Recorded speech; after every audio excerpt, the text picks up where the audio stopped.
Put aluminum foil in a pot of boiling water. For years, I worked as a housekeeper for wealthy people. This trick saved me a lot of nerves at work. When I first heard about this trick, I didn't want to believe it worked. Place a pot of water on the stove. Then bring the water to a boil. Cut aluminum foil into squares. Make them into walnut-sized balls. Drop them into the boiling water. I also throw in the cutlery that needs polishing, with tough-to-remove stains and spots. I boil them for 5 minutes and turn off the stove. I lay them on a kitchen towel and dry them off. The cutlery doesn't need polishing, just dry them and they're ready. They have no stains and shine beautifully. The steel has no spots and looks like new. You'll never buy coffee capsules again. This trick will save you a lot of money. Don't throw away used capsules. You can easily reuse them. Take a used capsule and cut the silver cover with a knife.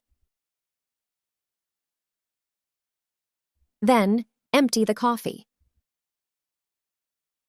Fill the capsule with new ground coffee. Compact it with a spoon. Remove any excess coffee grounds.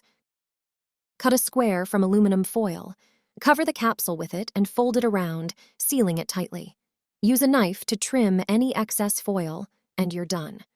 You can use the capsule the same way as store-bought ones. This trick is safe for your coffee machine. It's cost-effective and efficient. The coffee tastes perfect. Are you missing a battery for your remote control? You don't have to run to the store. In the kitchen, you have one thing that can replace the battery. Take aluminum foil and tear off a large piece. Then fold it into a small rectangle. Next, crumple it to create a cylinder. Make it roughly the same size as the battery. Insert it into the empty slot. The foil will complete the electrical circuit in the device. The remote will work powered by just one battery.